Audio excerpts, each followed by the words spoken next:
இப்போ ஜேர்னல் வந்து நம்ம இப்போ ப்ரிப்பேர் பண்ணுவோம். இப்போ இந்த ப்ராப்ளத்தில் வந்து journalise the following transactions in the books of Himanshu 2017. ஹிமான்ஸுங்கிறவரோட டிரான்சாக்ஷனை வந்து இங்கே கொடுக்கப்பட்டிருக்கு. இந்த டிரான்சாக்ஷனுக்கு வந்து இப்போ நம்ம இதை வந்து ஜேர்னல் ப்ரிப்பேர் பண்ணுவோம். ஜேர்னல் ப்ரிப்பேர் பண்ணுறதுக்கு முன்னாடி ரூலை இங்கே பார்த்துருவோம். Personal account, real account, nominal account அப்படின்னு 3 ரூல் இருக்குது. இதான் வந்து அக்கௌண்ட்ஸோட கோல்டன் ரூல் அப்படின்னு சொல்லுவோம். இந்த பர்சனல் அக்கௌண்ட்டில் யார் யாரெல்லாம் வருவாங்க அப்படின்னா ஆல்சார் நபர்கள் சம்பந்தப்பட்டது, ஹியூமன் பீயிங்ஸ், அதாவது நேச்சுரல் பர்சன் இல்லை ஆர்டிஃபிஷியல் பர்சன். நேச்சுரல் பர்சன் அப்படிங்கிறது ஹியூமன் பீயிங்ஸை மென்ஷன் பண்ணோம். ஆர்டிஃபிஷியல் பர்சன் அப்படின்னா பேங்க்கு, கம்பெனிஸ், இவங்கெல்லாம் ஆர்டிஃபிஷியல் பர்சனில் வருவாங்க.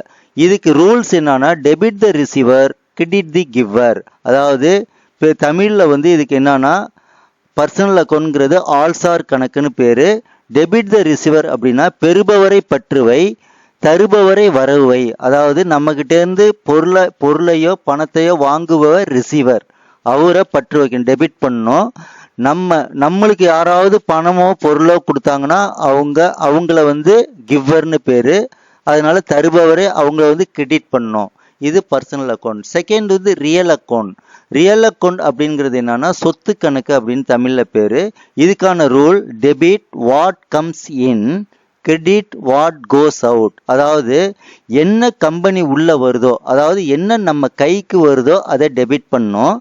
என்ன நம்ம கம்பெனி கையை விட்டு வெளியில போதோ அல்லது கம்பெனிக்கு வெளியில போதோ அதை கிரெடிட் பண்ணோம்.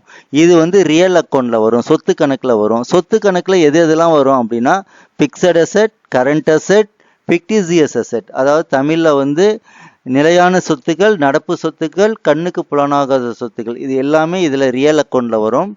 Last one nominal account. இது வந்து தமிழில் வந்து பெயரளவு கணக்கு அப்படின்னு சொல்லுவோம். இதில் debit expenses and losses, credit income and gain.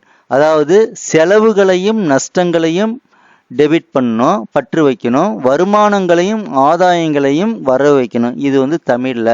அதாவது நம்மளுக்கு எதுலாம் செலவுன்னு நினைக்கிறோமோ, எக்ஸ்பென்சஸ்ன்னு நினைக்கிறோமோ, எதுலாம் லாஸ்ன்னு நினைக்கிறோமோ அதை டெபிட் பண்ணணும். ஃபார் எக்ஸாம்பிள், சேலரி நீ கொடுக்குற, சேலரி நீ கொடுத்தீங்கன்னா உனக்கு எக்ஸ்பென்சஸ். அதே மாதிரி வேஜஸ் நீ கொடுக்குற, வேஜஸ் கொடுத்தோன்னா அதுவும் எக்ஸ்பென்சஸ். அந்த மாதிரி உள்ளதெல்லாம் டெபிட் பண்ணணும். உனக்கு ஏதாவது இன்கம் வருது, அதாவது ரெண்ட் ரிசீவ் பண்ணுறோம், ரெண்ட் பெய்டு அப்படின்னா எக்ஸ்பென்சஸ், ரெண்ட் ரிசீவ்டு அப்படின்னா இன்கம். அதாவது நம்மளுக்கு வருமானம் வர்றது எல்லாமே என்ன செய்யணும்னா கிரெடிட் பண்ணணும். இதை வச்சுக்கிட்டு நம்ம இப்போ என்ன செய்யறோம் அப்படின்னா நம்ம அக்கௌண்ட்டை வந்து ஜேர்னல் ஒர்க் அவுட் பண்ணுவோம். ஃபர்ஸ்ட் வந்து December 1 business started with cash ₹75,000. அதாவது கேஷ் போட்டு பிஸ்னஸ் வந்து ஸ்டார்ட் பண்ணியிருக்காங்க. எவ்வளோ அமௌண்ட் போட்டிருக்காங்கன்னா அந்த பிஸ்னஸ் ஸ்டார்ட் பண்ணுறதுக்கு ₹75,000 அமௌண்ட் போட்டிருக்காங்க. இதுக்கு வந்து ஜேர்னல் என்ன அப்படின்னா December 1 டேட் காலத்தில் வந்து December 1ன்னு போட்டுக்கணும். பர்டிகுலர் காலத்தில் வந்து cash account debtor 75,000, to capital 75,000. ஏன் கேஷை வந்து டெபிட் பண்ணுறோம் அப்படின்னா இந்த ரூலில் என்ன சொல்லியிருக்காங்க பாருங்க. ரியல் கேஷ்ங்கிறது வந்து சொத்து கணக்கு ரியல் அக்கௌண்ட்ல வரும். டெபிட் வாட் கம்ஸ் இன், எது பிஸ்னஸ் உள்ள வருது, கேஷ் உள்ள வருது. அதனால கேஷை வந்து டெபிட் பண்ணுறோம். Cash account debtor 75,000. அந்த கேஷ் எந்த பேரில் வருது அப்படின்னா முத பிஸ்னஸ் ஸ்டார்ட் பண்ணுறோம். அப்போ ஸ்டார்ட் பண்ணுறதுக்கு பிஸ்னஸுக்காக போடக்கூடியது எல்லாமே கேபிட்டல். அதனால டு கேபிட்டல் அப்படிங்கிற பேரில் டு கேபிட்டலை கிரெடிட் பண்ணுறோம். அப்போ இதுக்கு Journal cash account debtor 75,000, to capital 75,000. அதாவது business started with cash, commenced business with cash, இந்த மாதிரிலாம் எது வந்தாலும் நம்ம ஜேர்னல் என்ன போடணும் அப்படின்னா cash account debtor to capital அப்படின்னு போடணும். இதுக்கு நேரேஷன் எழுதணும். நேரேஷனுங்கிறது கம்பல்சரி. ஒவ்வொரு ஜேர்னலும் முடிக்கும் போது இந்த ஜேர்னலை பற்றின நம்ம வந்து கீழே வந்து நேரேஷனாக கொடுக்கணும். ஜேர்னலை பற்றின டிரான்சாக்ஷனை பற்றி நம்ம கொடுக்கணும். இங்கே பிஸ்னஸ் ஸ்டார்டட் வித் கேஷ் அப்படின்னா நேரேஷனில் எழுதணும். Second Journal December 7 purchased goods for cash ₹10,000. அதாவது December 7 அன்னைக்கு குட்ஸ் வந்து பர்ச்சேஸ் பண்ணியிருக்கான் கேஷ் கொடுத்து. அப்போ இதுக்கு என்ன ஜேர்னல் வரும் அப்படின்னா purchase account debtor to cash அப்படின்னு வரும். எதுக்குன்னா பர்ச்சேஸ் அப்படின்னால என்னன்னா பொருள் வந்து நம்ம வாங்குறோம்னு அர்த்தம், நம்ம கைக்கு வருது, ஹிமான்ஸு கைக்கு வருது. ஹிமான்ஸு போய் குட்ஸு வாங்குறாரு, பர்ச்சேஸ் பண்ணுறாரு. அப்போ இது குட்ஸுங்கிறது எதில் வரும்? ரியல் அக்கௌண்ட்டில் வரும். அப்போ ரியல் அக்கௌண்ட்டில் ரூல் என்ன? Debit what comes in. என்ன கம்பெனி உள்ளே வருதோ அதை டெபிட் பண்ணோம். இங்கே என்னவா வருது? குட்ஸுன்னு வருது. அதனால குட்ஸை டெபிட் பண்ணுறோம். ஆனால் வெறும் குட்ஸுன்னு வருனா என்ன குட்ஸுன்னு மென்ஷன் பண்ணல. சப்போஸ் ஃபர்னிச்சர் வாங்கியிருந்தா ஃபர்னிச்சர்னு போடலாம், மிஷினரி வாங்கியிருந்தா மிஷினரின்னு நேம் வந்துருந்துச்சுன்னா அதை அந்த நேமை மென்ஷன் பண்ணுவோம். இங்கே குட்ஸுன்னு கொடுத்துருக்கிறதுனால எந்த நேமும் மென்ஷன் பண்ணாதனால இந்த குட்ஸுன்னு மட்டும் வந்தால் நம்ம பர்ச்சேஸ்ன்னு தான் போடணும். அதனால தான் இதுக்கு இந்த ஜேர்னல் போடும்போது பர்ச்சேஸ் அக்கௌண்ட் டெட்டார் அப்படின்னு போட்டிருக்கோம். டு கேஷ் என்ன கொடுத்து வாங்கியிருக்கோம்? கேஷ் கொடுத்து தான் வாங்கியிருக்கோம். அப்போ கேஷுங்கிறது என்ன ஆகுது? வெளியில் போகுது. Credit what goes out. எங்கே குட்ஸை வந்து பர்ச்சேஸ் பண்ணும்போது என்ன கொடுக்குறோம்? பணம் கொடுத்து வாங்குகிறோம். அப்போ உள்ளே வர்றது குட்ஸு வருது, வெளியில் போகிறது கேஷ் போகுது. அப்போ இதுக்கு ஜேர்னல் என்ன அப்படின்னா purchase account debtor to cash 1 lakh 1 lakh. இதுக்கு narration purchase goods for cash. December 9 sold goods to Swathi 5000 அப்படின்னு சொல்லியிருக்காங்க. 9th அன்னைக்கு, டிசம்பர் மாதம் 9th அன்னைக்கு சுவாதிக்கு வந்து சேல்ஸ் பண்ணியிருக்காங்க குட்ஸை. அப்போ இங்கே ரிசீவர் யாரு? சுவாதிங்கிற ஒரு பர்சனல் அக்கௌண்ட்டில் வருவாங்க. பர்சனல் அக்கௌண்ட் ரூல் என்ன? Debit the receiver. அதாவது ரிசீவர் பெறுபவரை பற்றுவை அப்படின்னு இருக்கு. அப்போ இங்கே who is the receiver? Swathi is the receiver. அதனால சுவாதியை டெபிட் பண்ணும். சுவாதி அக்கௌண்ட் டெட்டார் அப்படின்னு வரணும். அதுக்கு பதிலாக என்ன பண்ணியிருக்கோம்? சேல்ஸ் பண்ணியிருக்கோம். அதனால டூ சேல்ஸ் அப்படின்னு வருது. அப்போ Swathi account debtor 5000, to sales 5000 அப்படின்னு வரும். இங்கே வந்து இந்த இதில் இன்னொரு விஷயத்தை உங்களுக்கு சொல்கிறேன். சோல்டு குட்ஸ் டு சுவாதி அப்படின்னா நேம் மென்ஷன் பண்ணியிருந்தாலே அது வந்து credit sales. Suppose sold goods for cash அப்படின்னு இருந்துச்சுன்னா அது வந்து கேஷ் சேல்ஸ். இப்போ சோல்டு குட்ஸ் டு சுவாதின்னு நேம் மென்ஷன் பண்ணியிருக்கிறதுனால கிரெடிட் சேல்ஸு.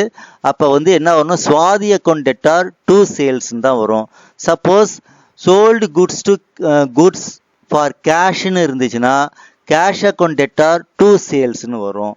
அப்போ நேம் மென்ஷன் பண்ணால் அது கிரெடிட் சேல்ஸு, கேஷ்னு வந்துச்சுன்னா அது கேஷ் சேல்ஸு. இந்த சம்மில் 9th வந்து சுவாதிங்கிறது நேம் மென்ஷன் பண்ணியிருக்கிறதுனால அது கிரெடிட் சேல்ஸு. அதனால தான் சுவாதி அக்கௌண்ட் டெட்டார் டூ சேல்ஸ்ன்னு போட்டிருக்கோம். இதுக்கான narration credit sales to Swathi. இங்கே சேல்ஸ்ன்னு திருப்பி போட்டிருக்கேன், ஆக்சுவலாக இது சுவாதின்னு வரும், அதை மாற்றி எழுதிங்க. கிரெடிட் அப்படின்னா கிரெடிட் சேல்ஸ் அப்படின்னாலே கிரெடிட்னால என்ன அப்படின்னா கடனுக்கு விற்பனை செய்கிறதுன்னு அர்த்தம். கேஷ் சேல்ஸ் அப்படின்னா ரொக்கத்திற்கு விற்பனை செய்கிறதுன்னு அர்த்தம். நீ ஒரு கடையில் போய் பணம் கொடுத்து வாங்கினீன்னா, ஒரு பொருளை வாங்கினா அது கேஷ் சேல்ஸ். அதே நேரத்தில் அந்த பொருளுக்கு வந்து பணம் கொடுக்காம பொருளை மட்டும் வாங்கிட்டு வந்து பணத்தை வந்து ஒரு மாதம் சென்று தரேன் இல்லாட்டி அப்புறம் தரேன்னு சொல்லிட்டு வந்தீங்கன்னா அதுக்கு பேர் கிரெடிட் சேல்ஸ். அதாவது கிரெடிட் சேல்ஸுங்கிறது கடன் விற்பனை. Next December 12 purchased furniture ₹3000. இந்த இதில் பாருங்க பர்ச்சேஸ்டு ஃபர்னிச்சர்னு இருக்கு. ஃபர்னிச்சர் வந்து பர்ச்சேஸ் பண்ணியிருக்கிறான். இங்கே டிசம்பர் 7ல் பாருங்க பர்ச்சேஸ்டு குட்ஸ் ஃபார் கேஷ்ன்னு இருக்கு. பர்ச்சேஸ் குட்ஸு, இங்கே பர்ச்சேஸ் ஃபர்னிச்சர். இதுக்கு ரெண்டுத்துக்கும் உள்ள வித்தியாசம் என்னன்னா இங்கே குட்ஸு வந்து பர்ச்சேஸ் பண்ணியிருக்கான். என்ன பொருள் குட்ஸுங்கிறது ஸ்டாக்கை தான் மென்ஷன் பண்ணோம், குறிக்கும். அதனால பர்ச்சேஸ்ன்னு நம்ம இங்கே போட்டுக்கிறோம். இங்கே பர்ச்சேஸ்ன்னு போட்டுக்கிறோம். அதே நேரத்தில் இதில் வந்து பர்ச்சேஸ்டு ஃபர்னிச்சர் என்ன வாங்குகிறோங்கிறத அந்த பொருளோட நேமை மென்ஷன் பண்ணுறோம். அரைக்கலன் வாங்கியிருக்கிறோம், மிஷினரி வாங்கியிருக்கிறோம், கம்ப்யூட்டர் வாங்கியிருக்கிறோம். நேம் வந்துச்சுன்னா அந்த நேம் என்ன பொருள் வாங்குகிறோமோ அதை தான் நம்ம மென்ஷன் பண்ணோம். இங்கே பர்ச்சேஸ்டு ஃபர்னிச்சர் அப்படிங்கிறதுனால நம்ம இங்கே போடும்போது furniture account debtor to cash அப்படின்னு தான் போடணும். ஏன் அப்படின்னா ஃபர்னிச்சர் வந்து என்ன ஆகுதுன்னா ஒன்றாவது அசெட், இது ரியல் அக்கௌண்ட்டில் வரும். என்ன கம்பெனி உள்ளே வருது? ஹிமான்ஸு கைக்கு வருது, ஃபர்னிச்சர் வருது. What comes in? ஃபர்னிச்சர் வருது. அப்போ ஃபர்னிச்சர் அக்கௌண்ட் டெட்டார். என்ன வெளியில் போகுது? இங்கே எதுவுமே போடல அப்படின்னா அது கேஷ் போகிறதா, கேஷ் கொடுத்து வாங்குறதா அர்த்தம். கேஷ் வெளியில் போகுது. What goes out? கேஷ். அப்போ ஃபர்னிச்சர் அக்கௌண்ட் டெட்டார் டு கேஷ்னு வரும். அதை தான் இப்போ நம்ம இங்கே ஜேர்னலாகவே பார்க்குறோம். Furniture account debtor 3000 to cash 3000. இதுக்கு narration being furniture purchased for cash. December 18, cash received from Swati in full settlement 4,000 rupees அப்படின்னு சொல்லியிருக்காங்க. அதாவது cash received from Swathi, Swathi கிட்டேருந்து கேஷ் வந்து வந்திருக்கு. ரிசீவ்டுனா சுவாதி கிட்டேருந்து பெற்றிருக்கிறோம். எவ்வளோன்னா 4000 ரூபாய். ஃபுல் செட்டில்மெண்ட்டுன்னு வந்திருக்கு. அப்போனா இதுக்கு முன்னாடி சுவாதிக்கு ஏதோ நடந்திருக்கு, டிரான்சாக்ஷன் பண்ணியிருக்கோம் அப்படின்னு. என்னன்னு பார்த்தா டிசம்பர் 9, டிசம்பர் 9 வந்து சோல்டு குட்ஸ் டு சுவாதி அப்படின்னு சொல்லியிருக்காங்க. அதாவது சுவாதின்னு வந்தால் என்னன்னா கிரெடிட் சேல்ஸ் அப்படின்னு சொல்கிறாங்க, கடனுக்கு விற்பனை செஞ்சுருக்கிறதுன்னு சொல்லியிருக்கேன். அப்போ டிசம்பர் 9 சுவாதிக்கு வந்து கடனுக்கு விற்பனை 5000 ரூபாய்க்கு கடனுக்கு விற்பனை செஞ்சுருக்கிறான். அதுக்கான அமௌண்ட் வந்து டிசம்பர் 18 தான் சுவாதி கொடுத்துருக்கா. எவ்வளோ கொடுத்துருக்கான்னா 4000 ருபீஸ் தான் கொடுத்துருக்குறா. ஆனால் இங்கே என்ன செஞ்சுருக்கான், ஃபுல் செட்டில்மெண்ட் அப்படின்னு சொல்லியிருக்கான். எல்லாமே கொடுத்த மாதிரி செட்டில்மெண்ட் பண்ணிட்டதா கொடுத்துருக்குறான். அதாவது கடனுக்கு பொருள் கொடுத்தது 5000 ரூபாய், ஆனால் நம்ம கேஷ் சுவாதிக்கிட்டேருந்து வாங்கினது 4000 ரூபாய், ஆனால் ஃபுல்லாக செட்டில்மெண்ட் ஆகிட்டோம் அப்படின்னு சொல்லியிருக்கான். அப்போ நம்ம இதில் டிஃப்ரென்ஸ் எவ்வளோ, 1000 ருபீஸ் டிஃப்ரென்ஸ் இருக்குது. 5000 வாங்குற இடத்துல 4000 தான் வாங்கியிருக்கிறோம். அப்போ அந்த 1000 ரூபாய் பேலன்ஸ் இருக்குது, அது என்ன, அதுதான் டிஸ்கவுண்ட். அது வந்து நம்மளுக்கு லாஸ். இங்கே பாருங்கள், நாமினல் அக்கௌண்ட்டில் எக்ஸ்பென்சஸும் லாஸும் டெபிட் பேலன்ஸில் காட்டும் அப்படின்னு சொல்லியிருக்காங்க.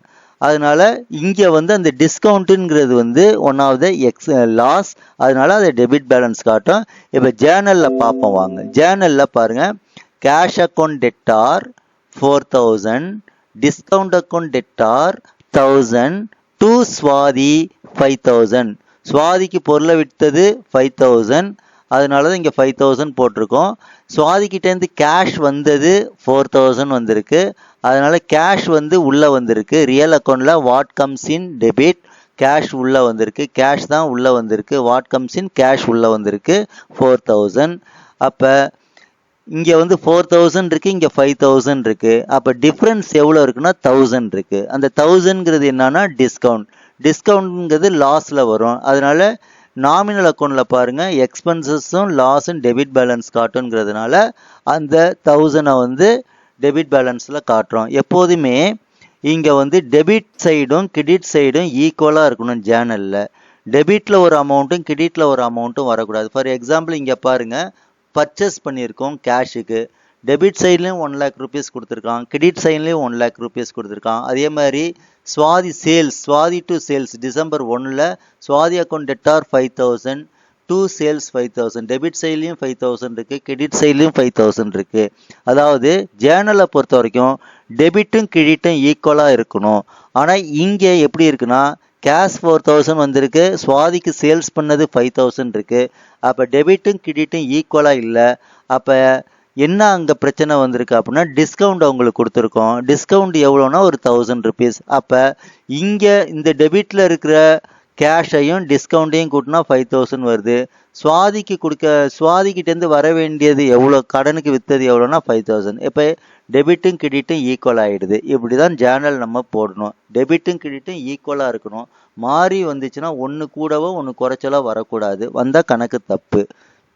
இங்கே ஏன் வந்து சுவாதியை வந்து கிரெடிட் பண்ணியிருக்கோம் அப்படின்னா, சுவாதிங்கிறது என்னன்னா பணம் முன்னாடி வந்து நம்மக்கிட்டேருந்து பொருளை வாங்கினாங்க, அதனால டெபிட் த ரிசீவர்னு போட்டோம். இப்போ இந்த இடத்துல வந்து பணத்தை வந்து சுவாதி வந்து நம்மக்கிட்ட கொடுக்குறாங்க. அப்போ சுவாதி கொடுக்கறதுனால credit the giver, credit the கிவர்னு கொடுக்குறோம். அதனால தான் சுவாதி வந்து டு சுவாதி அப்படின்னு நம்ம போட்டிருக்கிறோம். டு சுவாதி 5000 அப்படின்னு போட்டிருக்கிறோம். அதனால் இதுக்கு narration cash received from Swathi, discount allowed to her. December 25 paid rent 1000 rupees.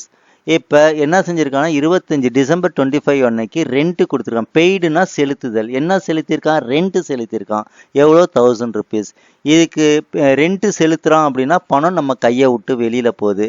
பணம் கையை விட்டு வெளியில் போனால் என்ன, எக்ஸ்பென்சஸ். அப்போ இந்த எக்ஸ்பென்சஸ்க்கு பேர் இங்கே என்ன, ரெண்ட்டு. அப்போ இதுக்கு ஜேர்னல் எப்படி போடணும் அப்படின்னா rent account debtor 1000 to cash 1000 அப்படின்னு போடணும். இப்போ ரெண்ட் அக்கௌண்ட் டெட்டார் அப்படின்னு போட்டுட்டு 1000 போட்டுட்டு டூன்னு போடும்போது நான் போன இதில் சொல்ல விட்டுட்டேன், இந்த இதில் சொல்கிறேன். கொஞ்சம் ஒரு 2 கேப் டைம் 2 ஸ்டெப்பு விட்டு தான் நம்ம டு கேஷ் அப்படின்னு போடணும். கிரெடிட்டில் வர்றதுக்கு நேரடியாக ரெண்டுக்கு நேராக போடக்கூடாது. 2 ஸ்டெப்பு விட்டு தான் நம்ம என்ன செய்யணும்னா டு கேஷ் அப்படின்னு எழுதணும் 1000. அதே மாதிரி கிரெடிட்டில் எழுதும் போது நம்ம என்னன்னா டூன்னு தான் ஸ்டார்ட் பண்ணணும். டெபிட்டில் வரும்போது ரெண்ட் அக்கௌண்ட் டெட்டார் அப்படின்னு போடணும். கிரெடிட்டில் எழுதும் போது டூன்னு போட்டு தான் நம்ம ஸ்டார்ட் பண்ணணும். இதுக்கு ரெண்ட்டுக்கு வந்து ரெண்ட் பெய்ட் பை கேஷ், இது நேரேஷன் எழுதிடுறோம். அடுத்தது வந்து கட் பண்ணி டிசம்பர் 30 பெய்ட் சேலரி 1500. அதாவது 30th அன்னைக்கு வந்து சேலரி கொடுத்துருக்குறாரு. அதாவது ஹிமான்ஸு அவர் கம்பெனியில் வேலை செய்கிற ஒரு ஒர்க்கருக்கு சேலரி கொடுத்துருக்குறாரு.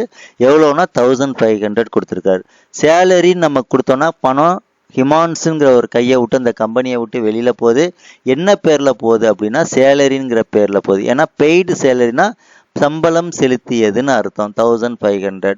இதுக்கு ரூல்ஸ் என்னன்னா நாமினல் அக்கௌண்ட்டில் வரும் டெபிட் எக்ஸ்பென்சஸ் அண்ட் லாசஸ் அப்படின்னு. இந்த எக்ஸ்பென்சஸ்க்கு பேர் என்னன்னா சேலரி. இதுக்கு ஜேர்னல் என்ன அப்படின்னா salary account debtor to cash 1500. Salary அக்கௌண்ட்டை ஏன் டெபிட் பண்ணுறோம் அப்படின்னா சம்பளம் கொடுக்குறோம். சம்பளம் நம்மளை பொறுத்த வரைக்கும் ஒன்றாவது எக்ஸ்பென்சஸ், அதனால் அதை டெபிட் பண்ணிடுறோம். கேஷ் டு கேஷ் அப்படின்னா பணம் வந்து நம்ம கையை விட்டு வெளியில் போகிறதுனால credit what goes out credit. இங்கே என்ன வெளியில் போகுது? கேஷாக வெளியில் போகுது. என்ன பர்பஸ்க்காக போகுது? சேலரிக்காக போகுது. அதனால டு கேஷ் அப்படின்னு போட்டு 1500. இதுக்கான நேரேஷன் சேலரி பெய்ட்.